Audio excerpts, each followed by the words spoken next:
राम कृष्ण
ऐसी जोड़ी करा राम कंठी धरा, ऐसी जोड़ी करा राम कंठी धरा, ऐसी जोड़ी करा राम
कंठी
ऐशी जोडी करा रामकंठी धरा, जेने चुके फेरा गर्भवास, नाशिवंत आठी प्रिया पुत्र धन, बीज ज्याचा सीन त्याची फळ, नाव धड करा सहस्र नामाची, जेने भवसिंधूची थडी पावे, नाशिवंत आठी प्रिया पुत्र धन, बीज ज्याचा सीन त्याची फळ. तुका म्हणे काळा हाना तोंडावरी, बाता बरा हरी राम बाणे नाशिवंता टी प्रिया पुत्र धन बीज ज्याचा सिनतीची फळ विठला विठला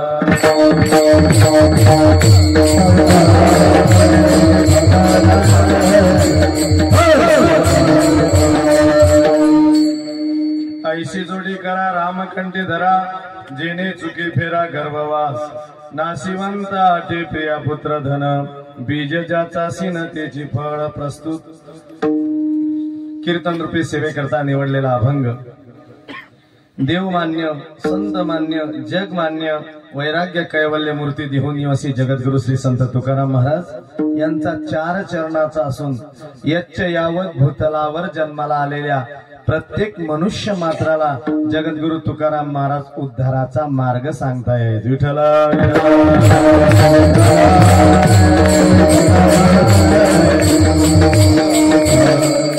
अभंग जगद्गुरु श्री संत तुकाराम महाराजांचा आहे। महाराज या अभंगाद्वारे तुम्हा आम्हाला सांगतात बाबा रे तुम्ही आम्ही मनुष्य देह धारण केलाय ना मानव देहात आलात ना मग आम्ही सांगतो तसं करा आम्ही सांगतो तसं केलं तर निश्चित स्वरूपात तुमचा उद्धार आहे आणि तुम्ही तुमच्या मनानच करू गेला तर महाराज म्हणतात तुमचं अधपतन झाल्याशिवाय राहणार नाही। ठीक आहे महाराज सांगा ना काय सांगता मला काय करावं आम्ही महाराज म्हणतात रामकंठी धरा अशी काही जीवनामध्ये जोड धारण करा की तुमच्या जीवनात सातत्याने तुमच्या कंठामध्ये काय आलं पाहिजे राम नाम आलं पाहिजे। लोक म्हणायला लागले महाराज ठीक आहे तुम्ही म्हणता तर राम नाम आम्ही घेऊ पण त्याच्यापासून आम्हाला फायदा काय कारण या जगतामध्ये कोणती गोष्ट किती मंदातला मंद मनुष्य जरी असला तरी तो फायद्याची गोष्ट केल्याशिवाय कोणत्याच कार्यात जात नाही। सांगा आम्हाला फायदा काय तुकाराम महाराज म्हणतात अरे अनेक जन्म घेत घेत घेत घेत घेत घेत मनुष्य देहापर्यंत तुम्ही आम्ही आलात हे जन्म मरणाची राट गाडग संपवण्याकरता गर्भवास संपवण्याकरता तुम्ही रामनाम कंठामध्ये धारण करा। तुकाराम महाराज म्हणतात अरे बाबा रे तुम्हाला सांगू अरे ज्या संसारामध्ये तुम्ही आम्ही राबतोय तो संसार तरी कसा आहे माहिती तुम्हाला हा संसार सगळा नाशिवंत आहे त्याच्यात प्रामुख्याने 3 जणांची नावं घेतली ऐका प्रिया पुत्र आणि धन। तुकाराम महाराज प्रिया नाम पत्नी मुलगा आणि आपल्या प्रपंचाकरता लागणारं अर्थसहाय्य म्हणजे धन। बीज ज्याचा सीन त्याची फळ अरे ज्याचं बीज दुःखाचं आहे त्याला सुखाचे फळ कदापिही लागणार नाही। म्हणून महाराज म्हणतात तुम्ही एक काम करा ना जीवनामध्ये तुमची नामस्मरण रूपी नौका धड ठेवा। जीवन हे ना तुमचं जन्मल्यापासून मृत्यूपर्यंत हे तिच्यामध्ये तुम्ही तुमची नामस्मरण रूपी नौका धड ठेवा। तिला कसल्याही प्रकारचं पंचविषयाचं एकही छिद्र पडू देऊ नका। जर एखादी छिद्र पडलं तर तुम्ही भगवान परमात्म्यापर्यंत पोहोचू शकत नाही कारण या भवसागरातून तुम्हाला त्याच्यापर्यंत जायचंय। जेने भवसिंधूची थडी पावे आणि मग तुकाराम महाराज म्हणतात तुमच्या आमच्यामध्ये एवढी पावर होईल एवढी ताकद येईल की तुम्हा मला जगाला जो काळ खाणार आहे त्याच्याही तोंडामध्ये मारण्याची ताकद होईल। बरोबर आहे ना हो म्हणू नका बरं बायकोला मारून पहा रात्री खायची पंचायत होते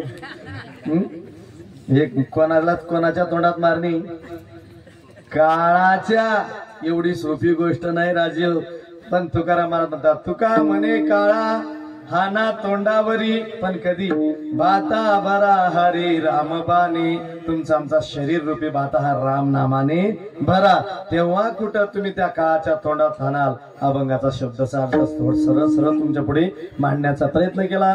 याच्यावर यथामती यथावकाश प्रभू कृपेनं संकल्पित वेळेच्या आत या अभंगावर आपण चिंतन करण्याचा प्रयत्न करणार आहोत। विठ्ठल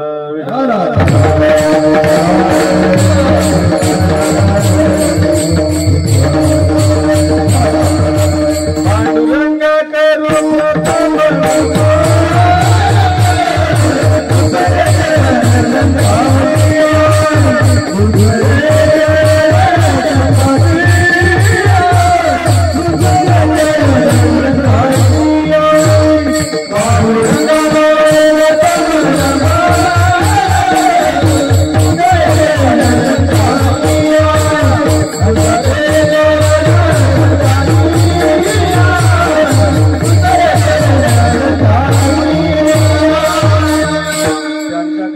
अनेकतेचा विस्तारू बाबाजी सद्गुरु दास तुका जयांची केली स्मरण होय सकळ विद्यांचे अधिकरण तेची वंदू श्री चरण श्री गुरूंचे ते नमस्कार. आता मला थोडं ट्रबल द्या माऊली.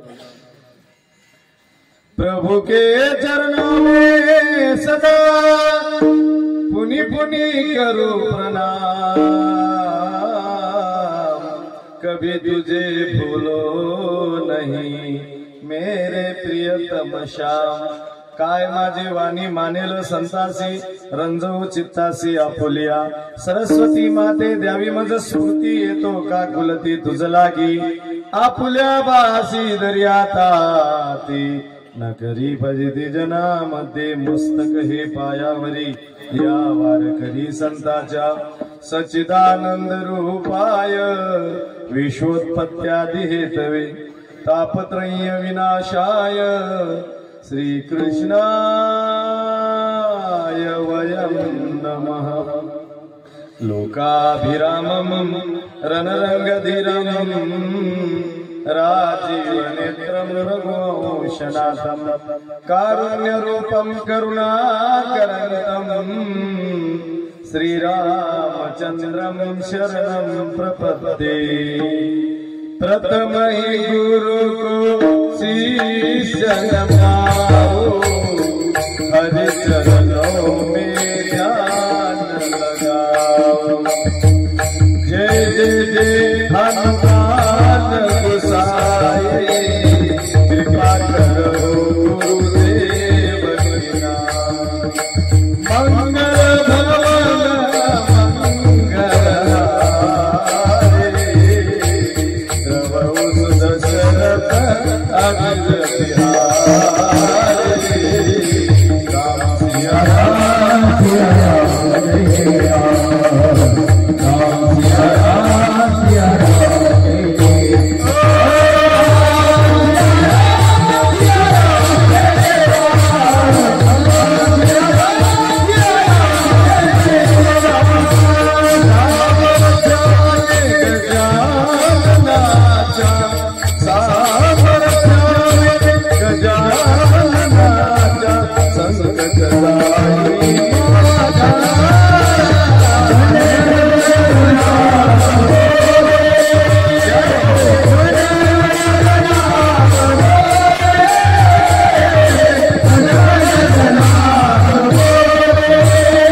भवन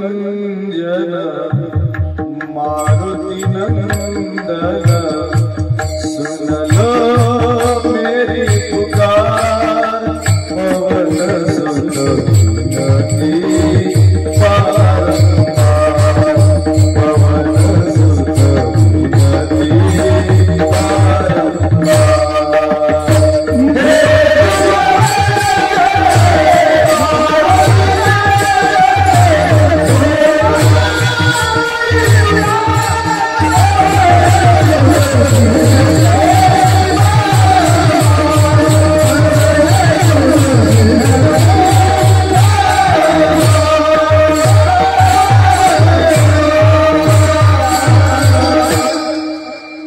ऐशी जोडी करा रामकंठी धरा जेने चुके फेरा गर्भवास नाशिवंता आठे प्रिया पुत्र धन बीज ज्याचा सीन तेची फळ. अभंग जगद्गुरु श्री संत तुकाराम महाराजांचा असून या अभंगामध्ये जगद्गुरु तुकाराम महाराज तुम्हा आम्हाला उद्धाराचा सरळ सोपा मार्ग सांगतायत. सेवेला सुरुवात करण्यापूर्वी थोडासा अल्पसा परिचय, तो म्हणजे असा, या ठिकाणी सद्गुरु हरिभक्तीपरायण ब्रह्मलीन वासुदेव महाराज शिराडोणकर यांचं द्वितीय पुण्यस्मरण सोहळा तथा हरिभक्तीपरायण वैकुंठवासी मोतीराम महाराज यांच्या ब्रह्मनिर्वाण सोहळा आणि या ठिकाणी श्री विठ्ठल रुक्मिणी मंदिर आणि यांच्या प्राण प्रतिष्ठा सोहळ्यानिमित्ताने होऊ घातलेला हा अखंड हरिनाम सप्ताह तथा श्रीमद आपला संगीतमय रामकथा आणि त्यातल्या त्यात दरवर्षीप्रमाणे ग्रंथराज ज्ञानेश्वरीचं पारायण देखील. विठ्ठला विठ्ठला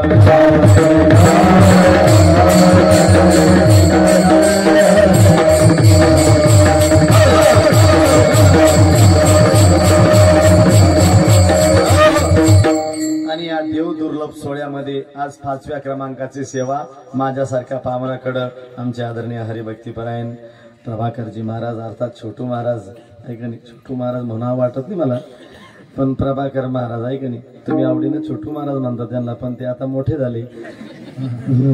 प्रभाकरजी महाराज ऐका नाही, त्यांनी या ठिकाणी मला आमंत्रित केलं आणि तुम्हा सर्व माझ्या माता भगिनी तथा माझे वडीलधारी माणसं टाळकरी बांधव महाराज मंडळी यांच्या दर्शनाचा सुयोग मला प्राप्त झाला. मला वाटतं 2 वर्ष झाली मी आलो नाही, ज्यावेळेस वासुदेवजी महाराज यांचं निर्वाण झालं होतं ऐकणी. सप्ताहाच्या 2 दिवस अगोदर त्या वर्षी माझ्याकडे वाटेला आलेली ही सेवा होती आणि 2 दिवसांनी आज पुन्हा या 2 वर्षानंतर पुन्हा तुम्हा सर्वांचा दर्शनाचा योग या ठिकाणी घडून आला. आनंद वाटतो. या ठिकाणी आमचे आदरणीय हरिभक्तीपरायण सचिन महाराज मृदंगावर उपस्थित आहेत, त्याचप्रमाणे कृष्णाजी महाराज आहेत, विजय महाराज आहेत, काय ना रामभाऊ महाराज उपस्थित आहेत, खाली बसलेली सगळी महाराज मंडळी उपस्थित आहेत, टाळकरी पाले तरी का गणवेशात आहेत. वा रे वा ऐक नाही, मी अगोदरच महाराजांना सांगितलं वारकरी संप्रदायाचा शिस्तीबद्ध बघावं तर इथून पुढे ऐक नाही. अगदी टाळकरी बघितलं मी आता दर्यापूर, अमरावती, मूर्तिजापूर तिकडे गेल्यानंतर अगदी एकाच गणवेशामध्ये टाळकरी आणि ते पण 10-12 टाळकरी नाही, असेच कचकटून. काही काही ठिकाणी बघितलं की ते महापूर भागामध्ये वाडेगाव मध्ये तिथं 100 टाळकरी. अरे बापरे, मी मला आमच्याकडे 4-5 पण सापडत नाही, लवकर नाही सापडत. एक काळी पॅन्ट घालतो, एखाद्या डोक्यात टोपीचा पत्ता नाही, तो घरीच विसरलो. आता त्याला चाल रे बापजी, बाप दादा काका म्हणून आणावं लागतं, कीर्तन पार पडून घ्यावं लागतं. पण ऐका, परमार्थ असा दुबळेवाणी करायचा नाही. आमचे भगवानगडचे नामदेव शास्त्रीजी म्हणतात परमार्थ सुद्धा वैभवामध्ये झाला पाहिजे, कारण आपण काही दिन दुर्बळाचे माणसं नको. आपण आपला भगवान परमात्मा जगाचा मालक हा सगळ्यात मोठा श्रीमंत आहे आणि तुम्ही आम्ही त्याचे लेकरं. असा दिनवाणी कार्यक्रम करायचा नाही, वैभवशाली संपन्न कार्यक्रम करायचा. तुम्ही म्हणाला महाराज लोक देत नाही, करा तुम्ही, का होणार नाही. देणारे भगवान परमात्मा त्यांच्या बुद्धीमध्ये देतो आणि कार्यक्रम यशस्वीरित्या पार पाडला जातो. बघा बरं या ठिकाणी किती भव्य दिव्य असं स्मारक आहे. मला वाटतं कितवा वर्ष, सप्ताहाचं कितवं वर्ष आहे, 37 वर्ष. आणि वैकुंठवासी हरिभक्तीपरायण मोतीरामजी महाराज यांना किती वर्ष झाले, 79 वर्ष झाले. बघा ऐकणी, आजही 80 वर्ष झाले. आजही मोतीराम महाराजांचं नाव अजरामर आहे. याचं काय, जगामध्ये त्यांनी काहीतरी करून दाखवलं. आणि एवढंच नाही तर ज्यावेळेस देव ठेवला आमचे वासुदेवजी महाराज शास्त्री असं म्हणतात, का झाकलिया घटीचा दिवा नेनो काय झाला केदवा, या रीती पांडवा देह ठेवी. या साधू संतांनी जीवनामध्ये स्वतःच्या प्रपंचाकरता नाही केलं, ऐका तुमच्या आमच्या करता करून ठेवलं. एवढं मोठं भव्य दिव्य विठ्ठल रुक्मिणी या ठिकाणी हे स्मारक आहे. असं जवळपास कुठं पाहायला भेटत नाही. गजानन महाराज सोडलं तर कुठं पाहायला भेटत नाही. आणि हे टिकवून ठेवणं याच्या पाठीमागची मंडळी आणि त्याला सहकार्य करणं आमच्या पवित्र पुण्यवान सेलापूर नगरीचे नागरिक. विठ्ठला विठ्ठला.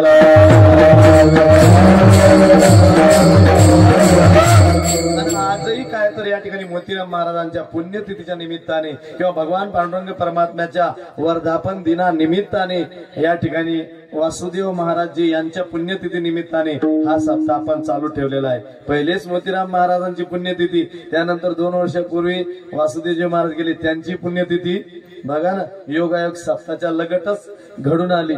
हा योगायोग आहे, नाहीतर 6 महिन्याने झाला असतं तर हिच्यात पुण्यतिथी म्हणून टाकता आला असता शब्दपत्रिकेत, नाही सप्ताहाच्या 1 दिवस अगोदर झाले लगेच असं समजायचं प्रस्थानत्रयचं कीर्तन झालं आणि महाराजांनी आपला देह ठेवला। पुण्यतिथी कोणाची करतात की ज्याने जीवनामध्ये काहीतरी पुण्य केलंय त्याची पुण्यतिथी। ऐका, याच्याही पुढे जाऊन सांगायचं ठरलं, अरे ज्याचं नाव आपल्या मुखामध्ये आलं असतं, आपल्या जीवनामध्ये पुण्य प्राप्त होतं त्याची पुण्यतिथी। याच्याही पुढे जाऊन सांगू, अरे ज्याचं नाव घेतलं असता आपल्या जीवनातल्या पापाची होळी होते त्याची पुण्यतिथी। तुका म्हणे पापे जाती संताची अजपे, पुण्यवंत व्हावे घेता सज्जनाची नावे। किंवा ऐकत म्हणलंय ना, ज्ञानेश्वर ज्ञानेश्वर मुखी म्हणता चुकतील तेरा, मुखी म्हणता चुकतील तेरा, मुखी म्हणता चुकतील तेरा, ज्ञानेश्वर गौराबा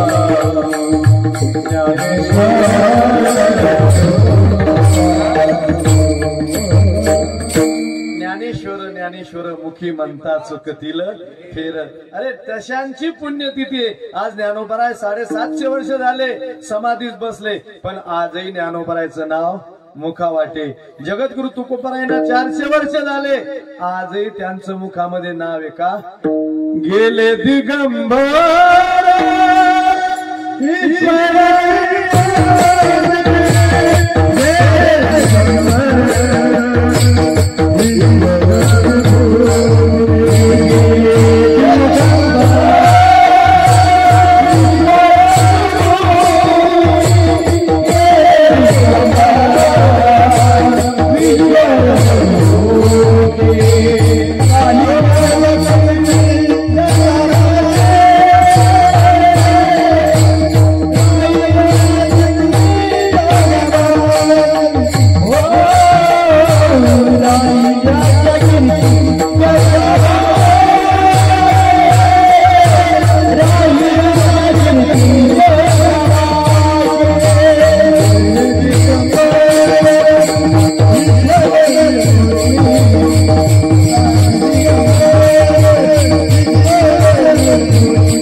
गेले दिगंबर ईश्वर मूर्ती, गेले दिगंबर ईश्वर विभूती, राहिल्या जगामध्ये, राहिल्या कीर्ती जगामध्ये, गेले दिगंबर ईश्वर विभूती, गेले दिगंबर ईश्वर विभूती। ही पण मी अजून दुसरी चाल म्हणायची होती, पण ती ऐकणी येऊन गेली, काय हरकत नाही, पण प्रमाण मात्र त्याची। जगाच्या विठ्ठला विठ्ठला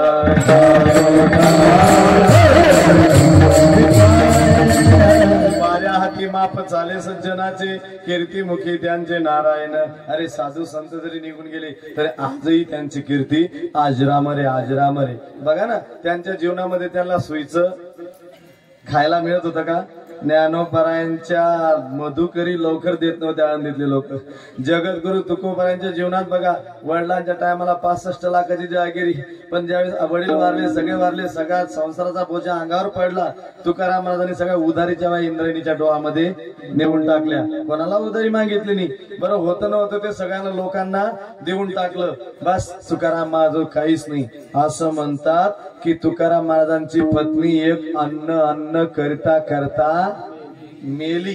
मरू नये पण मेली. लक्षात, दुष्काळे आटीला द्रव्य नेला मान, स्त्री एक अन्न करिता मेली. वारले महाराज. कारण जसा तुम्ही कामाला काही माहित नाही, पण आमच्या छोटू महाराजांना बाबांना माहित असेल 72चा दुष्काळ होताना म्हणतात तसं ऐकणी. फार कठीण होता दुष्काळ. तसा तुकोबरायांच्या जीवनामध्ये दुष्काळ इतका पडला, एक पत्नी वारली. तरी तुकाराम महाराज म्हणतात, बरे झाले देवा. निघा, आपण असं म्हणू का? मरू नये कोणाची, पण समजा मेलीच. तुम्ही असंच म्हणणार का इथं संस्थांमध्ये येऊ? बरे झाले देवा. नाही, गुडघ्यामध्ये डोकं घालून ढासा रडत बसू आपण, तुम्ही आम्ही. पण ते तुकाराम महाराज आहेत. महाराज, बरे झाले देवा, निघाले दिवाळे, बरे या दुष्काळी, पिढा गेली. दुष्काळ पडावा काय, माझी बायको मारावी काय. आता मी परमार्थ करण्याकरता मोकळा झालो. पण लोक इतके विचित्र आहेत, तुम्हाला सांगू. लोक काही सोयीचे राहू देत नाही. लोकांनी तुकाराम महाराज मागे लावला तगादा. महाराज जाऊ द्या ना, दुसरं तरी लग्न करून घ्या ना. महाराज जाऊ द्या ना. पुन्हा आप्पासाहेब गुळवे पुण्यातले, त्यांची मुलगी तुकाराम महाराजांना आणि तुकाराम महाराजांबरोबर संसार चालू झाला. असं म्हणतात 2 वर्षांनी तुकाराम महाराजांच्या दुसरी बायको आहे ना, तिचा भाऊ आला. त्यास या बसा. तुकाराम महाराज बसले, बंधुराज बसले बाईचे. त्याला वाटतं आता पाणी आणलं बाईने, पण पाणी आणल्यानंतर पुन्हा चहा नाही ना, दूध नाही ना, काही नाही, नाश्ता नाही. अर्धा तास झाला, 1 तास झाला, तरी बहीण काही बाहेर यायला तयार. शेवटी भाऊ उठला आणि स्वयंपाक रूम मध्ये गेला. आतमध्ये गेल्यावर चूल पेटवायला काड्या सुद्धा नव्हत्या. अरे काहीच नव्हतं. बहीण रडायला लागली, दादा तू बऱ्याच दिवसांनी आमच्याकडे आला, पण तुला काही जेव घालायला सुद्धा आमच्या घरात नाही रे. तो म्हणतो, ताई तसं काही नाही, मी जेवण करून आलोय, फक्त तुझ्या भेटी करता आलो ताई मी. नाही, तरी पण माझ्याजवळ काहीच नाही. पण तिने जीवनामध्ये कधीच आपल्या वडिलांकडे तक्रार केली नाही. एवढ्या श्रीमंत घराण्यातली मुलगी, पण कधीच तक्रार केली नाही. जगद्गुरु तुकोबारायांच्या जीवनामध्ये कधी खायला मिळत नव्हतं. माझ्या ज्ञानोबारायांच्या जीवनामध्ये कधी मधुकरी लोक देत नव्हते. आणि त्यांचं साथ जर नाव घेतलं तर ज्ञानोबा तुकाराम सदा मिळे गुलाबजाम. खाता का शिरा? आज रामाचं लग्न झालं तर होता ना शिरा पुरी, त्यांना खायला मिळालं का? अरे काय त्यांच्या जीवनामध्ये हाल केला भोगवटा आम्हा लागे, उपवास पारणे राखीला दारवंटा, केला भोगवटा आम्हा लागे. जीवनामध्ये ज्ञानोबरायांची कीर्ती आजही अजरामर. तसे आमचे मोतीराम महाराज, आमचे वासुदेव महाराज यांनी जीवनामध्ये असं काही केलं की आजही त्यांची कीर्ती अजरामर आहे, पुढेही राहील. कारण तुम्ही आम्ही कोण त्यांची कीर्ती वाखाणणार? अरे वाऱ्यासारखी कीर्ती त्यांची वाखाणल्या जाते. कारण संत महात्म्यांची, आणि संत महात्मे जीवनात कीर्तीच्या पाठीमाग लागत नाही, पोस्टर लावत नाही, आपलं नाव मोठं करत नाही, पण त्यांची कीर्ती झाल्याशिवाय राहत नाही. विठ्ठला विठ्ठला.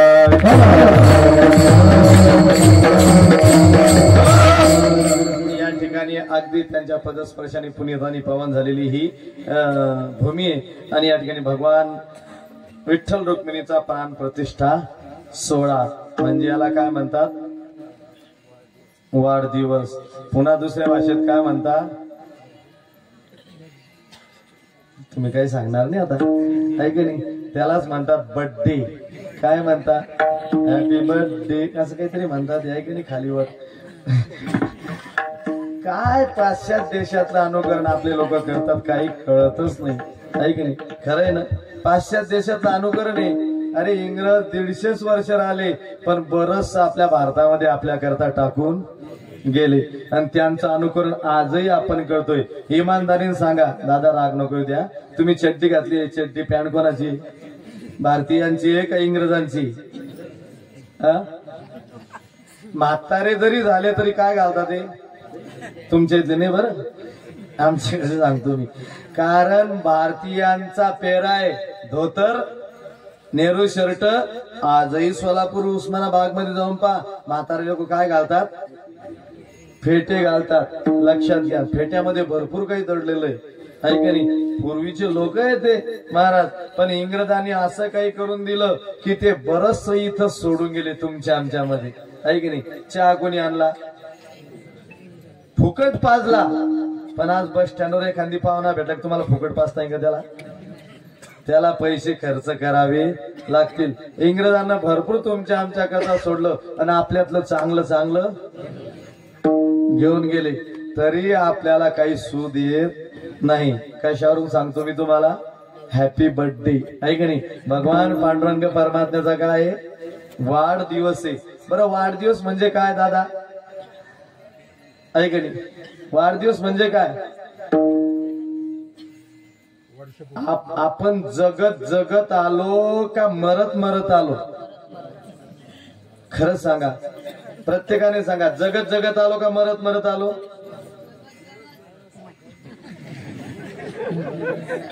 घाबरू नका, बोला. इथं काय परीक्षा आहे काय? बोला, एक काहीतरी सांगा. लागला तर घडणे तर हुकला. जगत जगत आलो का मरत मरत? बाबाने सांगितलं मरत मरत आलो, जगत नाही. अरे आपला मागचा दिवस कालचा गेला तो पुन्हा येणार नाही. कालचा तास गेला तो पुन्हा येणार नाही. अरे 5 मिनिटापूर्वी मागचा जो सेकंद मिनिट गेला तो परत येणार नाही. म्हणजे तुमचं आमचं जीवन मरत मरत मरत मरत मरत तुम्ही इथपर्यंत आलोय. याला वाढदिवस म्हणता का? आणि याही पुढे जाऊन सांगू, वाढदिवस करताना लावलेल्या ज्या मेणबत्त्या आहे त्या फुकायच्या का हाताने पेटवायच्या? पहिली गोष्ट, मेणबत्ती नकोच, वाढदिवस नकोच. करायचा असेल करा खुशाल, पण एक काम करा ना, गावरान तुपाचा दिवा ठेवा आणि ज्याचा वाढदिवस आहे त्याच्या हाताने दीप प्रज्वलन करा. कारण आपलं धर्मशास्त्र असं सांगतंय, तमसो माम ज्योतिर्गमय. तुमचं आमचं जीवन प्रकाशाकडे गेलं पाहिजे का प्रकाशाचा अंधाराकडे आलं पाहिजे? लावलेले दिवे पुन्हा त्याने फुकायचे म्हणजे अंधार करायचा. किती वेगळं हे सगळं फॅट काढलंय कोणी? इंग्रजांनी.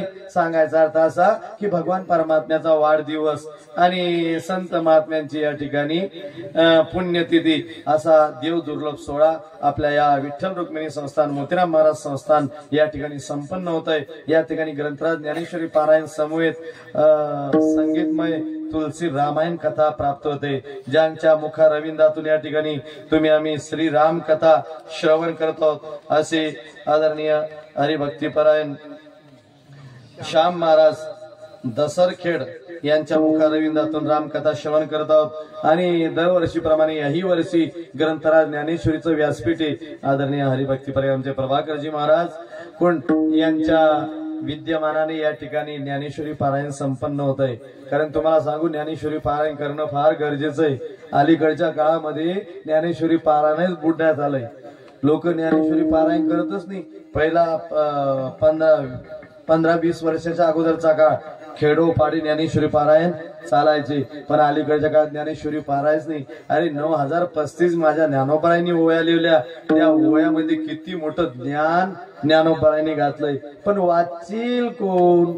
ऐक नाही, वाचेल जो कोणी जनी त्यासी लोटांगिनी. वाचायचं असेल तर वाचायचं असेल तर, नाही तर नको वाचा. वाचायचं असेल तर वाचा. वाचावी ज्ञानेश्वरी, डोळा पाहावी पाहावी डोळा पाहावी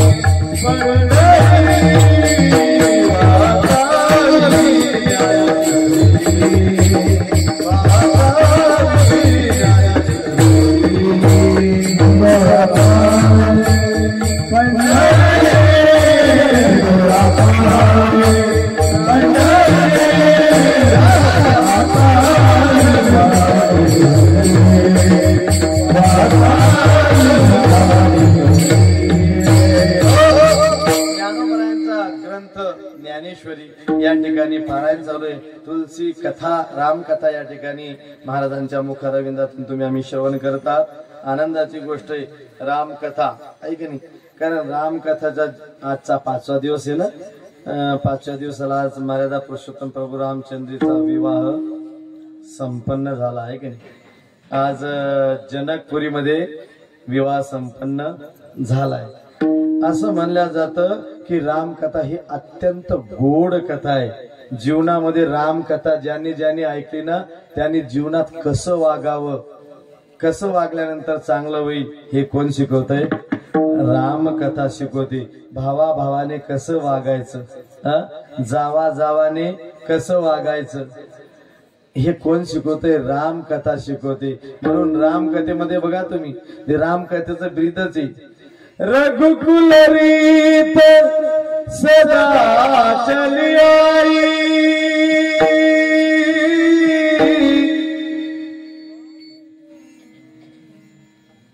वचन न जाई. लक्ष घ्या, प्राण जाय पर वचन न जाई. आपण किती वर्ष झाले, 550 वर्ष झाले त्याच्याकरता झटत होतो. पण बरं झालं मागच्या 22 जानेवारीला आपल्या भारताचे पंतप्रधान मोदी साहेबांनी राम मंदिर करूनच दाखवलं. तुम्ही म्हणसाल आतापर्यंत हे बाकीचे भुरटे चोर फक्त निवडून येण्याकरता करत होते, आम्हाला निवडून द्या आम्ही राम मंदिर करू. एकदा निवडून दिले की पुन्हा राम मंदिर काही नाही काही नाही काही नाही. पण बरोबर पहा ना किती योगायोग सांगला मोदी साहेबांनी आहे की नाही. गडबड कोणी करू नये म्हणून बरोबर लॉकडाऊन पडला. या गावचा माणूस त्या गावाला नाही, एवढंच नाही या गल्लीतला माणूस त्या गल्लीत नाही, त्या गल्लीतला माणूस या गल्लीत नाही. एसट्या बंद, रेल्वे बंद. आणि अशा टायमामध्ये तिथं मंदिराचं भूमिपूजन केलं का नाही? लक्षात घ्या. आणि नेमकंच मागच्या वर्षी 22 जानेवारीला तुमच्या आमच्या जीवनामध्ये आपण 2दा दिवाळी साजरी केली. एक नेहमीप्रमाणे दिवाळी आणि दुसरी दिवाळी म्हणजे त्या दिवशी प्रभू रामचंद्र विराजमान झालेत अयोध्येमध्ये आपल्या आपल्या घरात. त्यावेळेस ती एक दिवाळी. म्हणून प्रत्येकाच्या घरोघर आपण दीपक लावले का नाही, त्या दिवशी आनंद उत्सव साजरा केला का नाही. नाहीतर असंच चालू होतं, राम आएंगे आएंगे राम आएंगे मेरे झोपड़ी यारा हो जाएंगे राम आएंगे, राम आएंगे तो रंग का सजाऊंगी, दीप जला के मैं दिवाली मनाऊंगी, सारे जन्मों के पाप धुल जाएंगे राम आएंगे. काय आनंद उत्सव होता महाराज. खेडोपाड्यात शहरामध्ये अख्ख्या भारतात नवे नवे, भारताच्या बाहेर सुद्धा फार मोठा उत्सव होता. आणि प्रभू रामचंद्राचं जीवनच तसं आहे महाराज. असं म्हणलं जातं प्रभू रामचंद्र कोणत्या अवतारात झाले? महाराजांनी सांगितलं, तुम्ही ऐकलं ना का? तुम्ही येत नव्हते रामकथेला? रामकथेची वेगळी वाटत आहे ना. त्रेतायुगामध्ये आहे का नाही. आणि त्रेतायुग कोणतं त्रेतायुग?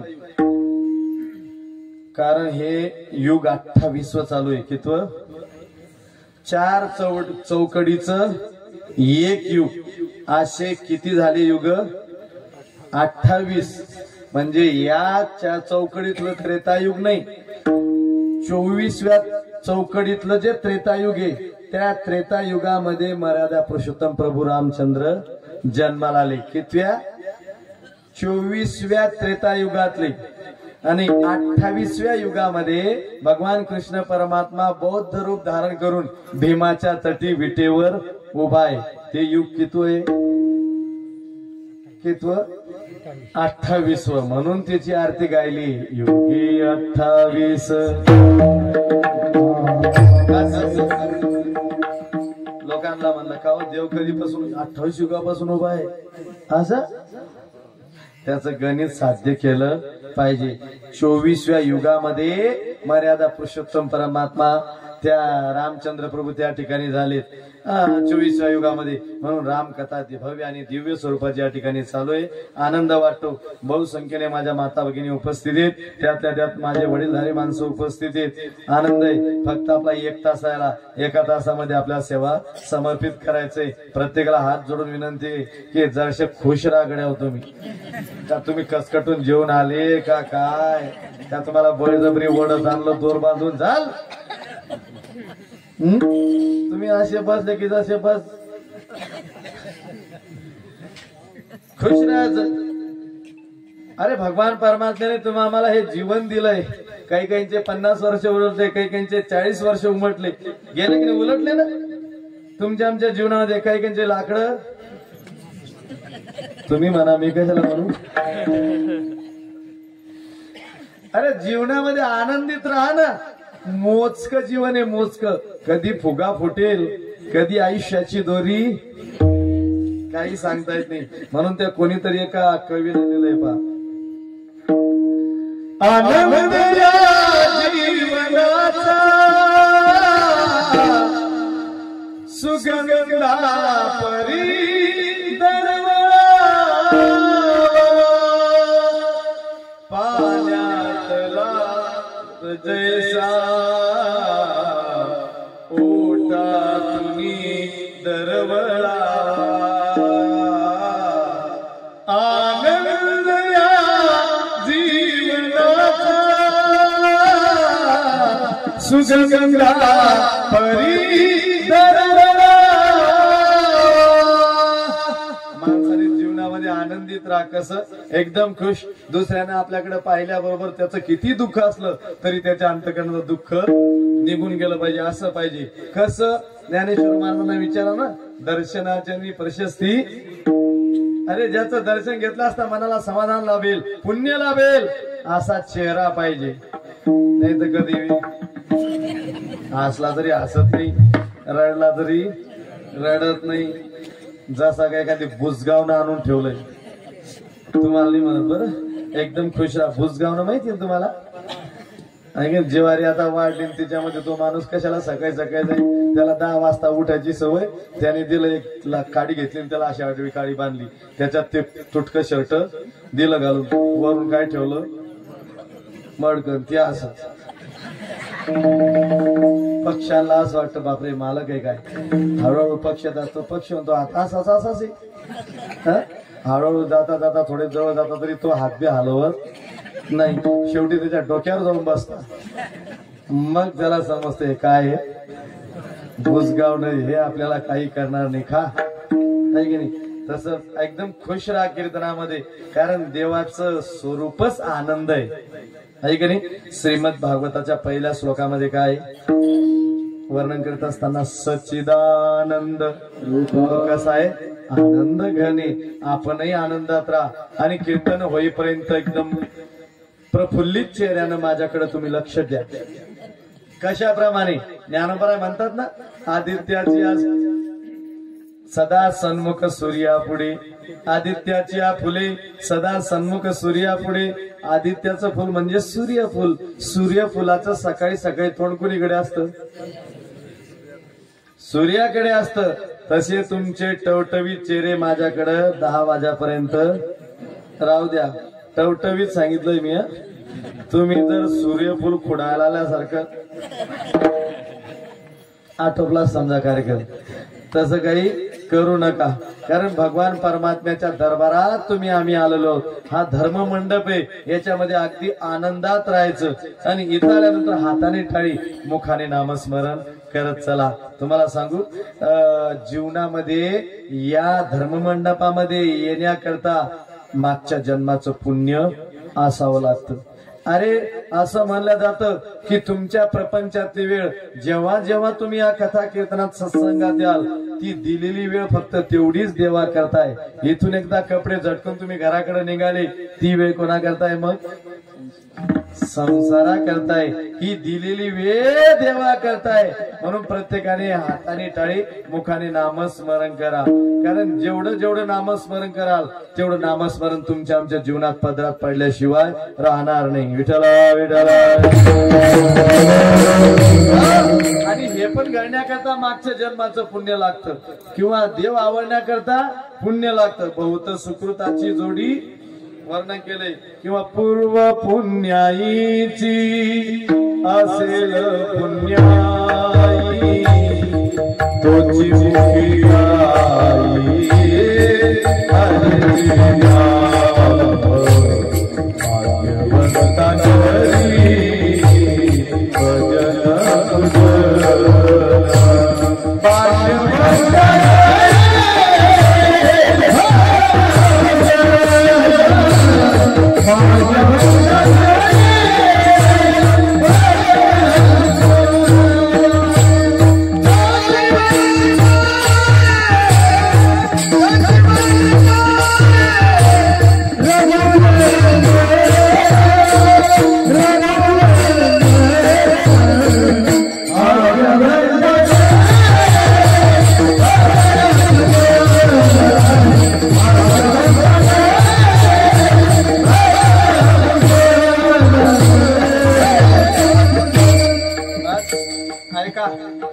अगदी लक्षपूर्वक.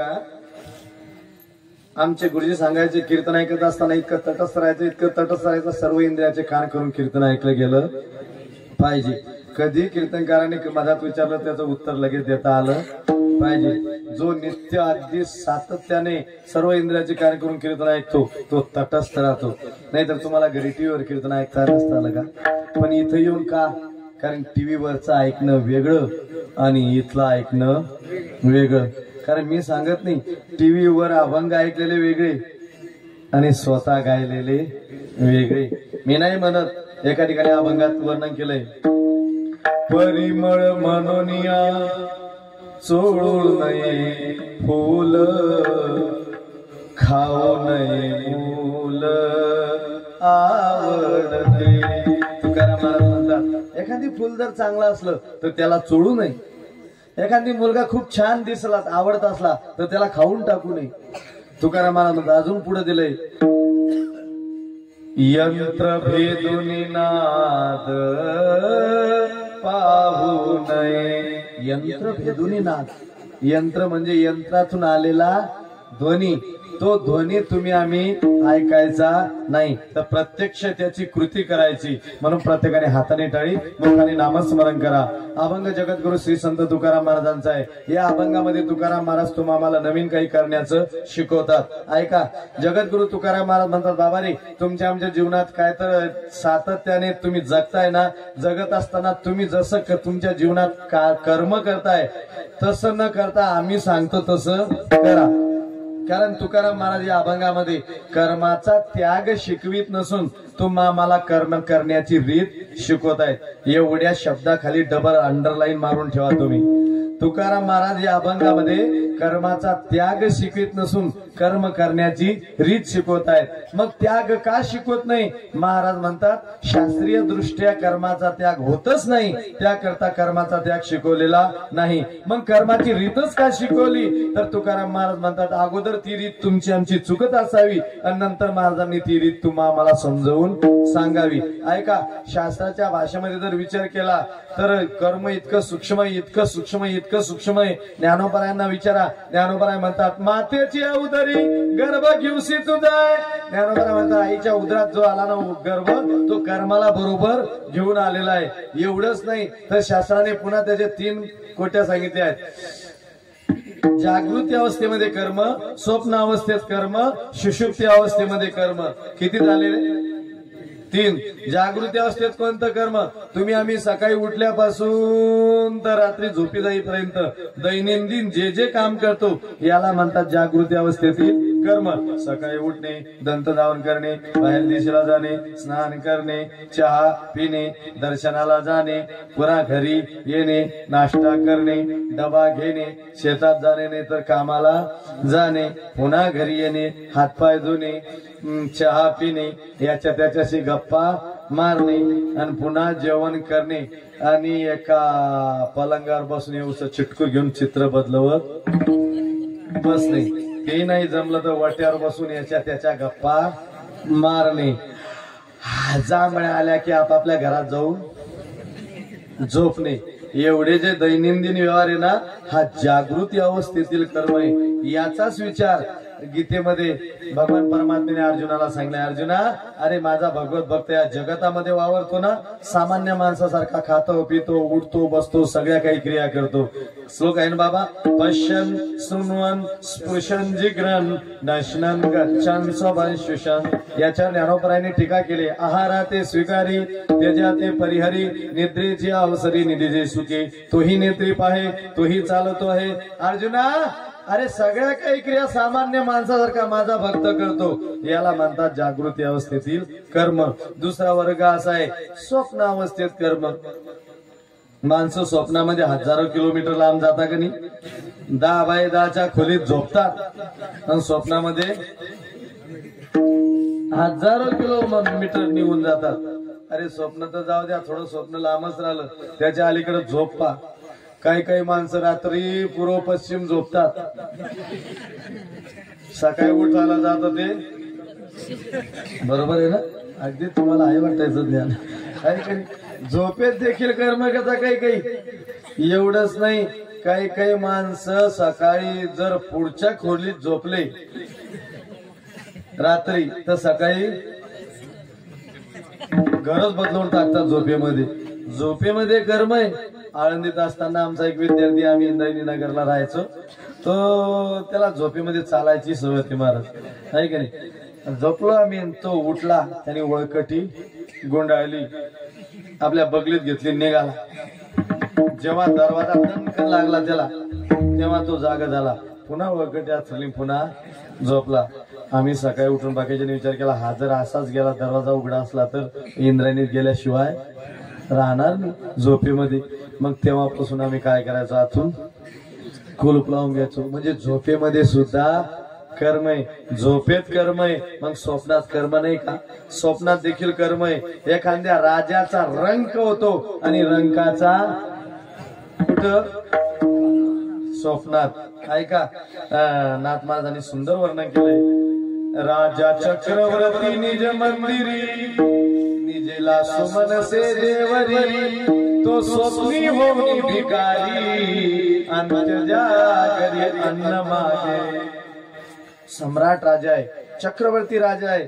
तो फुलाच्या शय्येवर झोपला आणि झोपेमध्ये त्याला एक स्वप्न पडलं, माझं अख्खं राज्य एका राजाने हिरावून नेलं, माझ्याजवळ काही सुद्धा ठेवलं नाही. तो राजा शेलापूर सारख्या नगरीमध्ये दुसऱ्या दिवशी आला 11 वाजता.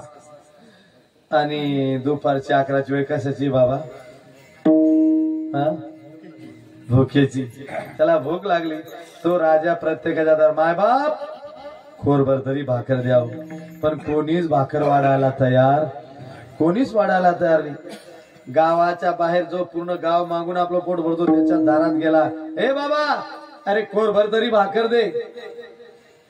ते भिकारी लोक मागतात ना, 1-2 पैसा द्या हो धर्माला, आशीर्वाद लागेल तुमच्या मुला लेकराला. तसा राजा म्हणायला लागला. जो घरातला माणूस म्हणायला लागला, अरे मी पूर्ण गाव मागतून माझंच पोट भरतो, तुला देऊ कुठून? तो म्हणला काही कर पण मला खोरभर भाकर दे. तू राजा आहेस. राजा खरा राजा कोणाला म्हणतो? राजा आहेस जो कुटका वाढतो भिकाऱ्याला. मी नाही सांगत, नाथ महाराज म्हणतात, तो कुटका द्यावया हाता नीचासी म्हणे रे राजा तू तत्वता. नाथ महाराज वर्णन करतात, नीच माणसाला खरा राजा म्हणतो. तू राजा आहेस कशापायी? एका खुटक्यापायी. आणि हे सगळं चालू होतं कुठं? आहे ना, तुम्ही जागे राहा बरं. तुम्ही स्वप्नात गेले की आटोपलाच खेळ. मग नाही तर गंगा गए गंगादास, जमुना गए स्वप्नात. नाही, हुशार श्रोते तुम्ही, अगदी तंतोतंत ऐक. स्वप्नामधला प्रसंग, आजूबाजूला भालदार चौकदार उभे होते. ते एकमेकाला म्हणतात, आपले सरकार असे काय बरं पडताय? आता काय करावं, एकदम उठावं तर राजाला उठवणं सोपं आहे का झोपेतून? मग काय करावं, एकाने काय केलं, हातात जो दंडा होता ना, सोपजराचा दंडा, ठीक आहे, तो दंडा असा जोरात आपटला आणि जोरात आरोळी मारली. हजूर राजा ताडकान जागा झाला, उठून बसला. इकडं तिकडं पाहतो तर मी एक सम्राट राजा आहे, चक्रवर्ती राजा आहे, माझ्या जीवनात मला काहीही कमतरता नाही. मग मी स्वप्नामध्ये भिकारी झालो कसा? दृष्टांत संपला. राजा आहे पण स्वप्नामध्ये काय झाला? भिकारी झाला. एखादी भिकारी आहे, त्याने लॉटरीचं एक तिकीट काढलं, लागलं समजा त्याचा नंबर. कधी तुम्ही स्वप्नातच वाटते अजून आहे ना? बरोबर आहे ते, एवढा सहजासहजी नंबर लागत नाही. तर रतन खत्री तो रतन खत्रीच आहे ना, एवढी सोपी गोष्ट आहे का? लक्षात घ्या, स्वप्नामध्ये या गोष्टी सगळ्या स्वप्नात घडतात. महाराज म्हणतात स्वप्नाचं मन संकल्प विकल्प उतरंदी चढ उतरण्याचं काम सारखं करतंय. म्हणजे स्वप्नामध्ये सुद्धा कर्म बंद नाही. आणि तिसरा जो वर्ग आहे सुषुप्ती अवस्था, सुषुप्ती अवस्था त्याला म्हणतात की त्यात किती मनुष्य गाढ झोपला तरी झोपेमध्ये त्याला काहीच आठवत नाही. मी कोण आहे, माझं घर, माझं शेत, माझी पत्नी, मुलं बाळ, काही आठवत नाही. महाराज सांगा अशामध्ये कोणतं कर्म चालू आहे? मग तुकाराम महाराज म्हणता, वेड्या, अरे मनुष्य कितीही गाढ झोपला तर श्वासोश्वास घेणे देण्याची क्रिया बंद करून तर झोपत नाही ना. तुमच्याकडे झोपता असे काही लोक? रात्रभर श्वासच घेत नाही? नाही, शास्त्राचा नियम आहे, दिवसभर आणि रात्रभर मिळून 21,600 वेळा हा श्वासोश्वास तुमच्या आमच्या जीवनामध्ये सातत्याने वाहत असतो. लक्षात घ्या. म्हणून महाराज म्हणतात, अरे श्वासोश्वास घेणे देणे हे क्रिया तरी काय आहे? कर्मच आहे. म्हणून कर्माचा त्याग होत नाही. विठ्ठला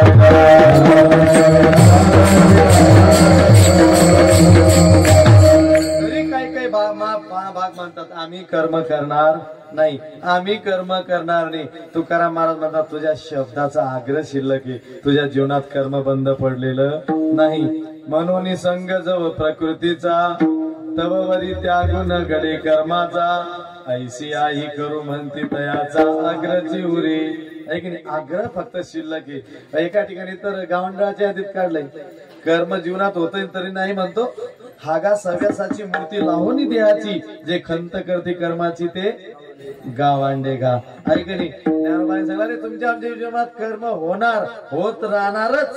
नाही म्हणलं तरी होणार, हो म्हणलं तरी होणार. फक्त एक काम करा, आम्ही सांगतो तसं करा. कारण तुमच्या मनाने केलं तर तुम्ही नक्कीच नरकात गेल्याशिवाय राहणार नाही. आमच्या मनाने केलं तर तुमचा उद्धार झाल्याशिवाय राहणार नाही. कारण मनुष्य जीवन आहे, चांगलं काय वाईट काय, खरं काय खोटं काय, हे जनावरांना कळतं का माणसाला कळतं? जनावरांना आहे ना. कोणाला? माणसाला. लक्षात घ्या. आता तुम्हाला सांगतो, तुम्ही घरदार सोडून इथं झोप, सुखाची झोप बाजूला सारून 8 ते 10 इथं येऊन बसलात, हे चांगलं आहे का वाईट आहे? चांगलंय. पण लवकर कीर्तनातून उठून एखाद्याची चांगली चप्पल घेऊन गेले तर हे वाईट आहे. कोणाला कळतं? माणसाच्या ठिकाणी. तसं काय तर संत महात्मे सांगतात, आम्ही सांगतो तसं करा, तुमच्या मनानं तुम्ही करू नका. कारण तुमच्या मनानं केलं तर अधपतन. कारण कर्म हे 2 प्रकारचं चालू आहे, चांगलं आणि वाईट. महाराज म्हणतात, वाईट कर्म पदरात पाडून घेतल्यापेक्षा चांगलंच पदर आपल्या पदरात कर्म का पाडत नाही? विठ्ठला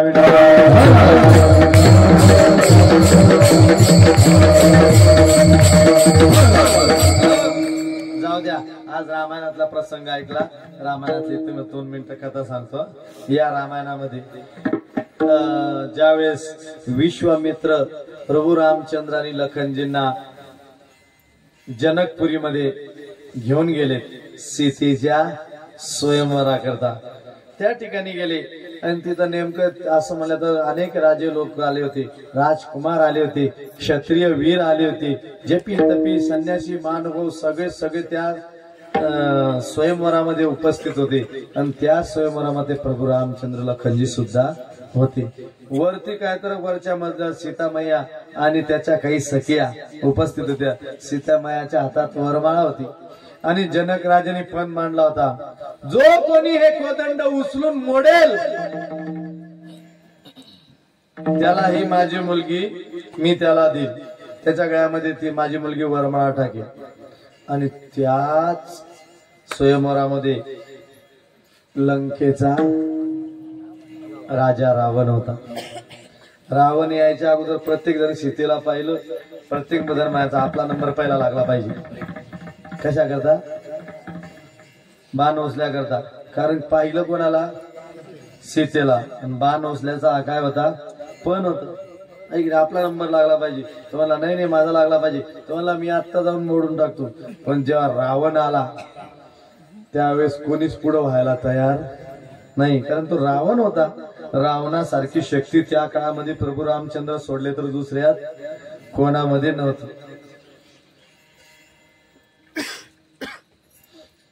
आणि मग त्या ठिकाणी रावण उठले, मिशाला पीळ दिला, दंड थोपटले.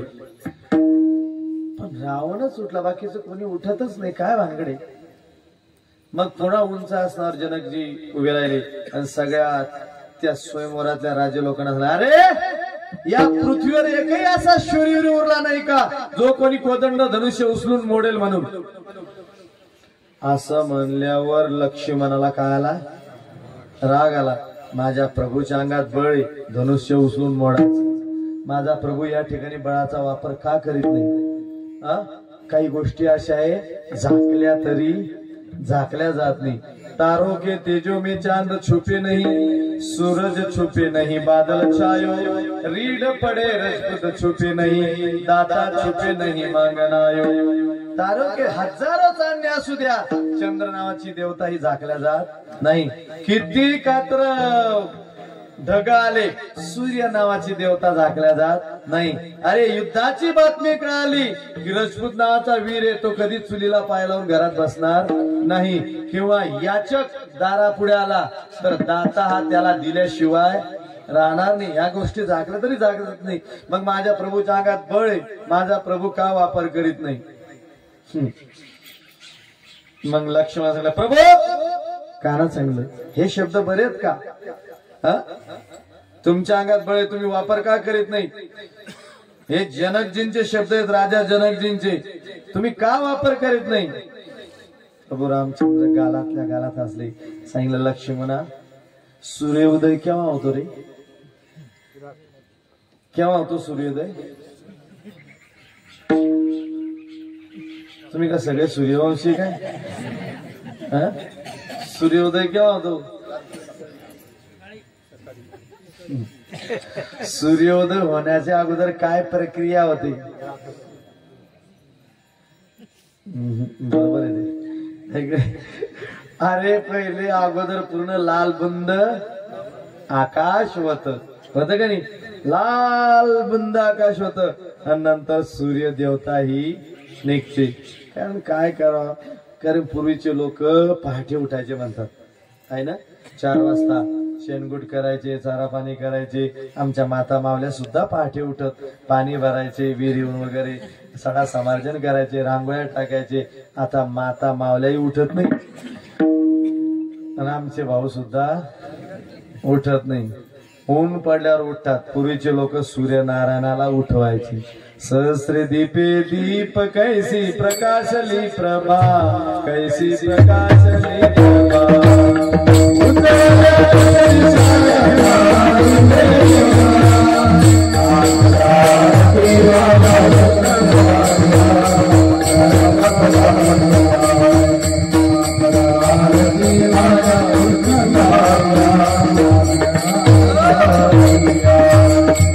पूर्वीचे लोक सूर्यनारायणाला उठवायचे म्हणून त्यांना हे सगळं दिसायचं, लाल बुंद आकाश, सूर्यनारायण उगवतो. आताच्या लोकांना दिसत का नाही? का दिसत नाही? बाबा म्हणता उठतच नाही. आहे की नाही? म्हणजे सूर्यनारायण आता तुम्हा आम्हाला उठायला येतो. उठाजी माय बाप कैसी लागली सी झोप.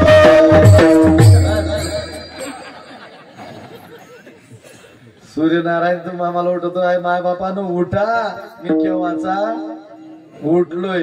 जागा बदलून टाकली त्यांनी आता. लक्षात घ्या. तो मग सांगितलं लक्ष्मणा सूर्योदय केव्हा होतो? म्हणजे प्रभू हे काय विचारायचं काम आहे का? नाही, पण सूर्योदय केव्हा होतो?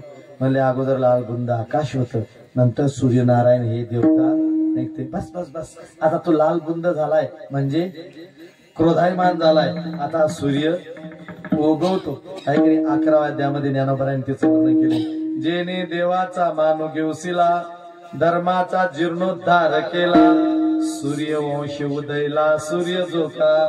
प्रभू रामचंद्र कोणत्या वंशातले होते? सूर्यवंशातले. उठतो रे बाबा असं म्हणायला लागले. पण पुन्हा प्रभू बसले खाली. म्हणजे आता काय झालं? थांब अजून एकाची परीक्षा व्हायची बाकी. कारण आपला अवतार हा स्वतंत्र नाही. बोलिला वाल्मिक तैसेच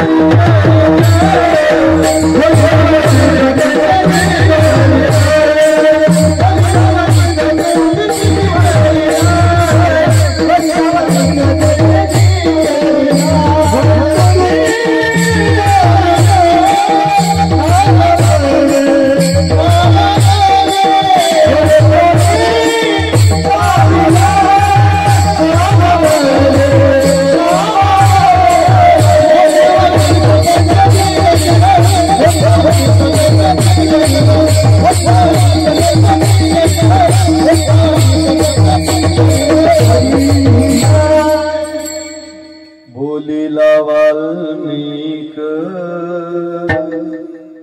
तैसे करीना वरदोनी दानीना वरदोनी दानीना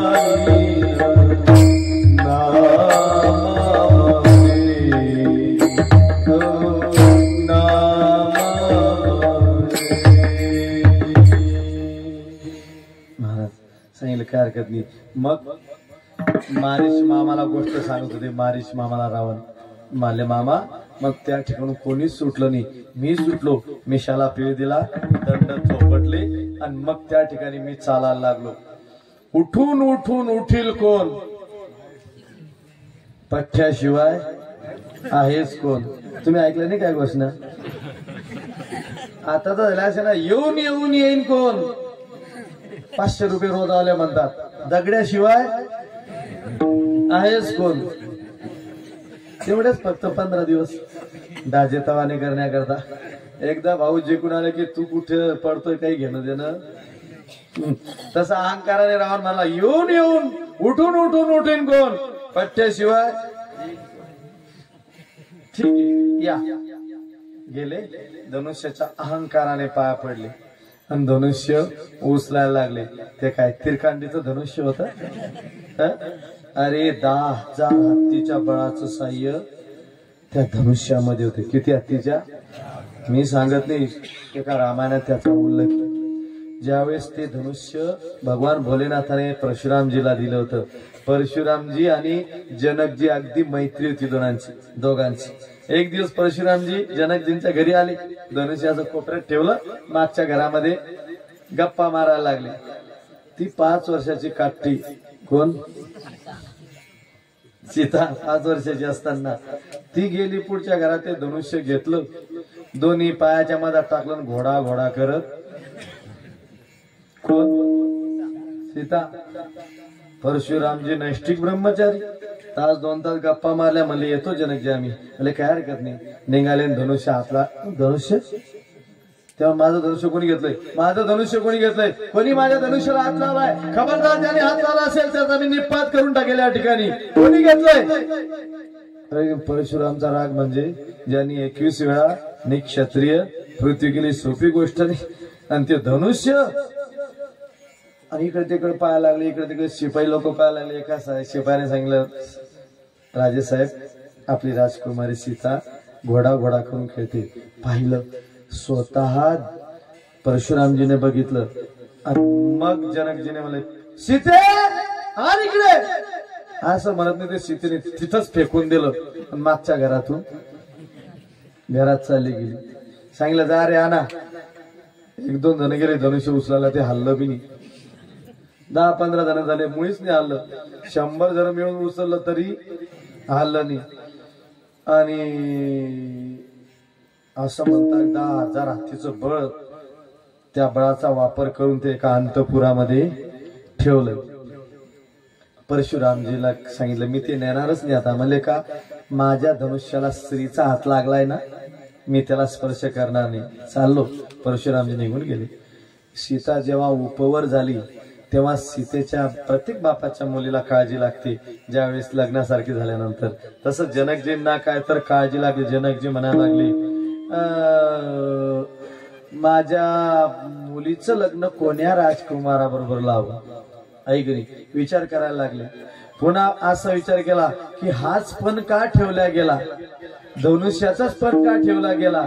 याचं कारण आहे जी सीता वयाच्या 5व्या वर्षी धनुष्य काय तर घोडा करून खेळायची, ती सीता वयात आल्यानंतर तिला तिचा नवरा काय वडापाव खाणारा करून द्यायचा का? अरे तिचा पती सुद्धा ते धनुष्य उचलून मोडणारा असला पाहिजे. आणि मग त्या ठिकाणी रावणाकडनं तर मोडल्या गेलं नाही, खाली पडले. प्रभू रामचंद्रजी उठले, त्यांनी धनुष्य मोडलं आणि मग सीता माता खाली आली. तिला जे पाहिजे होतं ते तिला मिळालं. सीतेने वरमाळा टाकली आणि मग रावण मारीश मामाला म्हणायला लागला मामा मी त्या लग्नामध्ये बुंदी न खाता. मामा म्हणायला लागले बरोबर आहे, असा अपमान झाला तिथं राहणं बरोबर आहे का? पण मामा ऐका, मी कधी का होईना केव्हा का होईना एकदा तरी सीतेला पळवून नाही. मला मग ती वेळ आता आली. आता तुम्ही व्हा पंचवटीमध्ये सोन्याचं हरण, मी करतो सीतेचं अपहरण. मारीच मामा हुशार होता. तो तर म्हणायला लागला माझ्याच दारात गाडी आणून सोडली तुही, मला वाटत चालू आहे काहीतरी गप्पा के का. म्हणले रावणा आपण होणारे बाबा हरण नाही म्हणल्याबरोबर लाल धुंद डोळे झाले. रावणाचे हात थरथर कापायला लागले. तो म्हणाला मामा 33 कोटी देव मला पाहून घाबरतात. अरे कैलासात असणारे भगवान भोलेनाथ तेही कैलासामध्ये दडून राहतात माझ्यामुळं, आणि तुम्ही साधे मामा असून माझी आज्ञा उल्लंघन करतात. खबरदार तुम्हाला इथंच मारून टाकेल. असं म्हणल्यावर मामा घाबरला. विचार करायला लागला झालो हरण तरी मरण, नाही झालो हरण तरी मरण. मरण हे अटळ आहे, मरावं लागणारे. फक्त आता चांगलं मरण कोणतं आहे की नाही. झालं हरण तर कोणाच्या हातून मरण, रामाच्या. नाही झालो हरण तर कोणाच्या हातून मरण, रावणाच्या. मग सांगितलं रावणा होतो रे बाबा हरण. कोणतं मरण पत्करलं असेल मारीश मामान? अगदी बरोबर. दुष्ट रावणाच्या हातून मरून नरकाला गेल्यापेक्षा प्रभू रामचंद्रजींच्या हातून मरून स्वर्गाला गेलेलं बरं. या ठिकाणी दृष्टांत संपला. मरण दोन्हीकडे, पण चांगलं मरण आपल्या पदरामध्ये मारीश मामाने पाडून घेतलं. तसं माणसाने कर्म दोन्हीकडे चालू असलं तरी चांगलंच कर्म आपल्या पदरात पाडा. मग चांगलं कोणतं कर्म आहे? महाराज म्हणतात तुम्ही राम नाम कंठामध्ये धारण करा. याच वर्णन अभंगाच्या पहिल्या चरणात.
तुम्ही एकदम माझे कार्डिओने फिक्स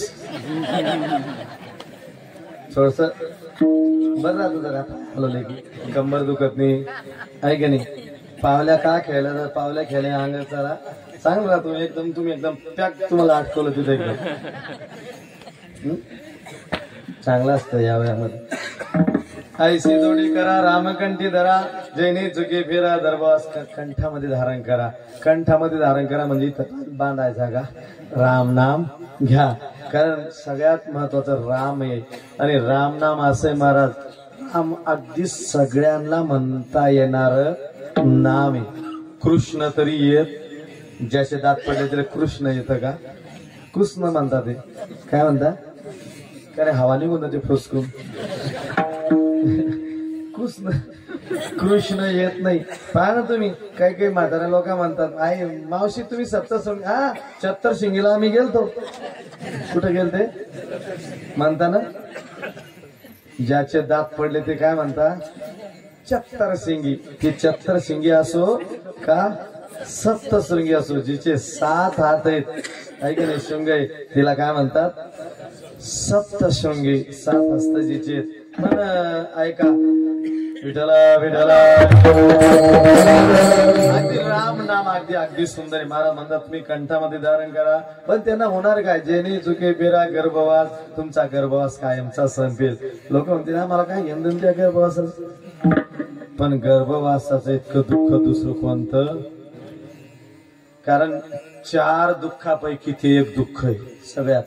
कोणतं गीतेमध्ये भगवंताने सांगितलंय जन्म मृत्यू जरा व्याधी दुःख दोषानु दर्शनम. अरे जन्माचं दुःख किती आहे तुम्ही आम्ही त्यातून निघून आलोय म्हणून आपल्याला काही आता आठवत. सोपी गोष्ट नाही. आईच्या उदरात 9 महिने उलटा टांगलेला आहे की नाही. देवाला विनंती करतो तेव्हा बाहेर येतो. पुन्हा देवाला काय तर बदनाम होतो. केव्हा म्हणालो तुम्ही केव्हा म्हणालो तुम्ही वारा मायेचा लागला जीव बदलली गेला. आणि मग त्या ठिकाणी बघा तुम्ही लहानपणी एखादी त्या घरामध्ये एखादी म्हातारी असते. पूर्वीच्या काही बाळपणा घरीच व्हायचे. एखादी म्हातारी तिला काय म्हणतात दाई आहे का नाही. आमच्या भागात सुईन पण म्हणतात तिला आहे की नाही. ती म्हातारी त्या 2, 4, 5, 10 वर्षाचं ते 5, 10 दिवसाचं बाळ 5, 10 दिवसाच्या बाळाला ती बाई आंघोळ करते. तिची मम्मी आंघोळ करते त्या बाळाची. कोण आंघोळ करत होती ती म्हातारी. त्या मुलाला काय तर तेल लावत होती. पोट चोळ छाती चोळ त्याचं पाठ चोळ हात पाय चोळ. इकडचा पाय तिकडचा हात आणि एखादा पाय ते ट्या ट्या ट्या रडायचं. तिच्या टाऊवर तेल लाव जाम करून टाकी लाल जरत त्याला. पोरी पाणी ठेवलं का मले हो. तापलं का मले हो. बघू माझा उठून पाहते तिचे जररट झालेले हात. इतकं कडक पाणी तरी तिला ते कोमळ लागतंय. तापू दे अजून जाळ लाव. ती पोरगी जाळ लावते आणि मग ती कडक पाणी बादलीत टाकते आणि त्या बाळाला आपल्या पायावर त्या बाळाच्या अंगावर पाणी इथलं गरम टाकते. साबण लावते आहे की नाही. हिमालया साबण लावून जाम करून टाकते त्या बाळाला आहे की नाही. बॉबी इतकं रडतं चोळून लाल जरत होऊन जातं ते कार्ट. पोरी झोका केला का म्हणले हो आई. कापड आण आणि चांगलं धुतल्या त्या आईच्या हातात त्याला देते गुंडाळून. आईच्या देते. आई लगेच त्या झोक्यामध्ये पटकते लगेच झोका देते. एका झोक्यात इतकं रडणारं काटत एका क्षणामध्ये चुप होऊन जात. त्याला असं वाटतं आपण आता त्या म्हातारडीच्या तावडीतून सुटलो. अजून जर रडलो तर पुन्हा ती आल्याशिवाय राहणार नाही. जन्माचं दुःख लय अति जन्माचं दुःख आहे. अहो पहा ना तुम्ही आपल्याला त्या बाळाचं रडायला लागलं त्याला पोट दुखतंय का डोकं दुखतंय का काही लागलं काही समजत नाही. पूर्वीच्या बाया घरगुती उपाय करायच्या. काय याचं पोट दुखलं असेल एक लगेच म्हातारी येते किंवा तिची आई येते कच ओवा चावते आणि त्याचं जीभ आहे ना करत होते ना. पोरग आडवं धरलं की पोट चोवलं की पोट लगेच अर्ध्या तासामध्ये मोकळं व्हायचं. बघ याचं पोट दुखत होतं म्हणून तर असं झालं. पूर्वीचा का बघा, लहानपणामध्ये दुःख, लहानपणात समजत नाही तेव्हा दुःख, शाळेत जाताना दुःख. शाळेत तरी राहत होतं का पोरग? शाळेतही राहत नाही. पहा तुम्ही, लहान पोरग त्याला शाळेत घेऊन जाते मम्मी किंवा पप्पा, नाही राहत. शेवटी पतीचा बाप घेऊन जातो, खिशामध्ये चॉकलेट घेऊन एक एक चॉकलेट देतो त्याला. तिथं बसतो त्या थोडा वेळ, सांग बाळा मी येतो जरा घरून, तुला चॉकलेट लागलं तर मॅडम देतील. एवढ्या चॉकलेटा मॅडम जो देऊन ठेवतो. सांगितलं मॅडम हा जर घरी यायला लागला त्याला काय देत जा, चॉकलेट देत जा. नाहीच मागितले तर तुम्ही खाऊन घ्या, पण याला चॉकलेट द्या.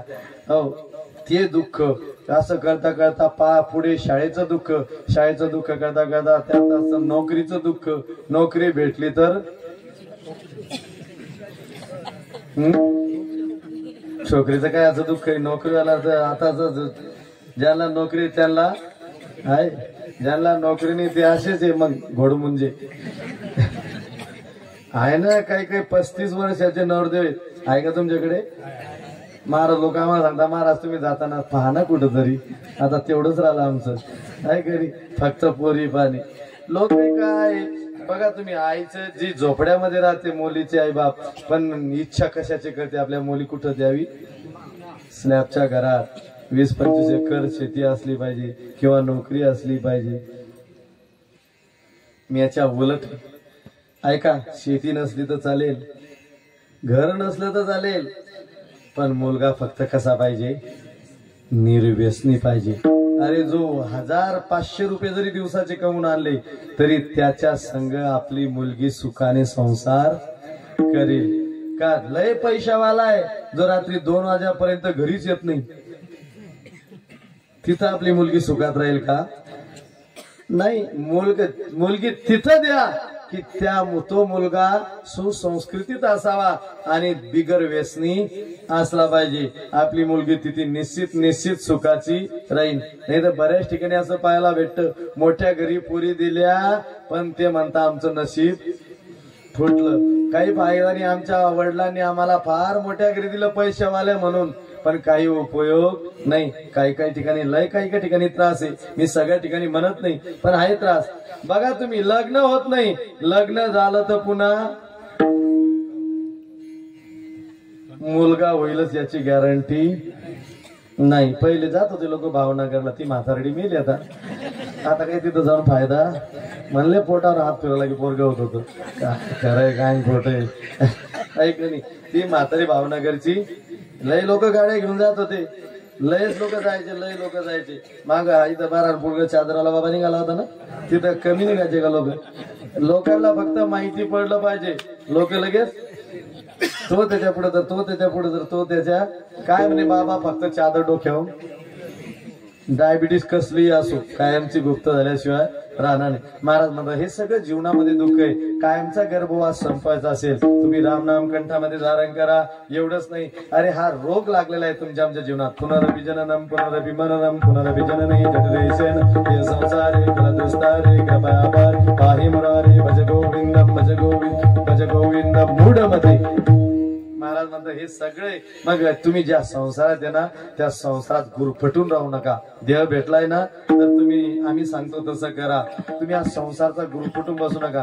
मग संसारात ज्याच्यावर तुमचं नितांत प्रेम आहे हे सगळं दुःखाला कारणीभूत आहे. दुसऱ्या चरणात महाराज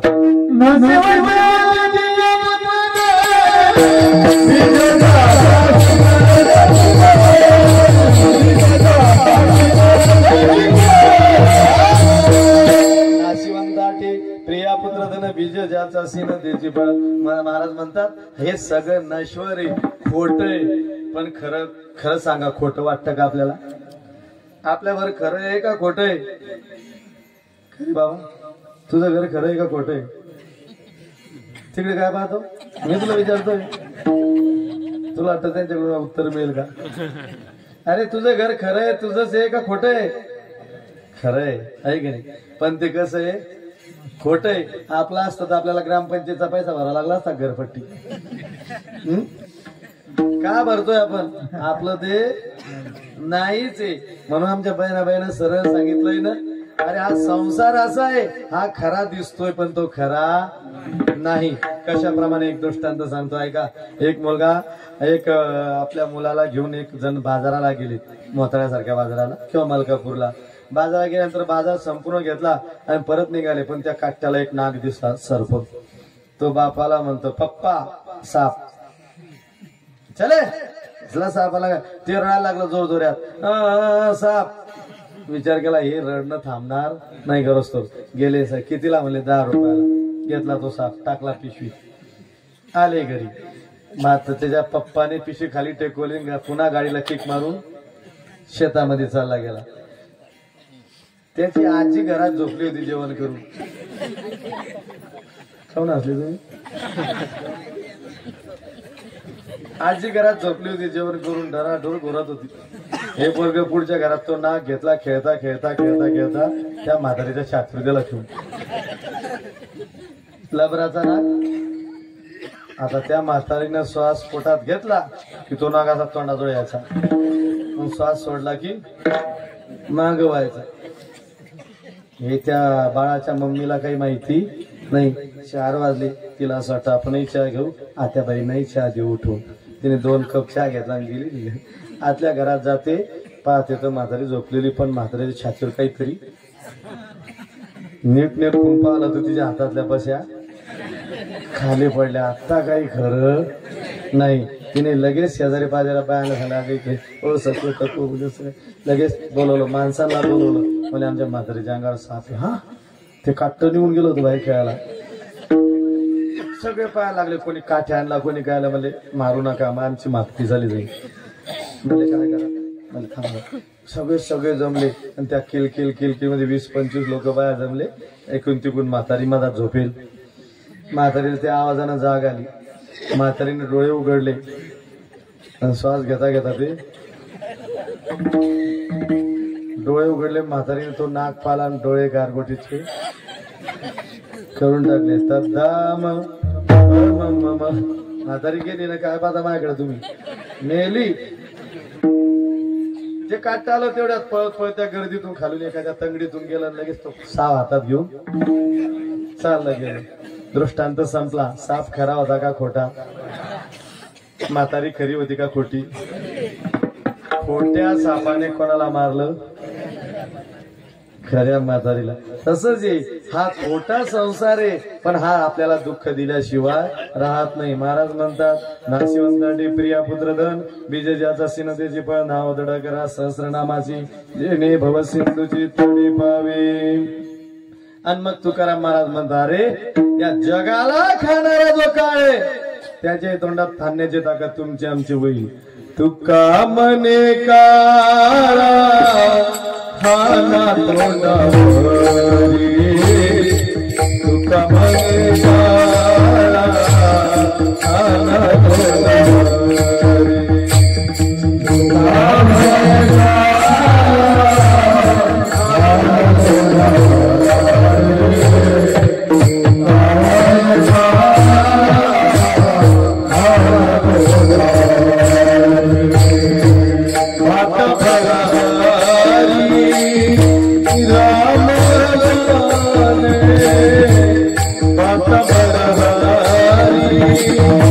राम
आपला संकल्प वेळ संपला न्यूनते ते पुरते अधिक ते सरते करून घ्यावे तुमते विनम्रतेने झालेली सेवा सद्गुरु ब्रह्मलीन महान संत मोतीराम महाराज यांच्या चरणावंदी तथा सद्गुरु श्री गजानन महाराज चरणावंदी समर्पित करून या टिकेला सेवेला पूर्ण विराम देतो. विठ्ठल जय जय.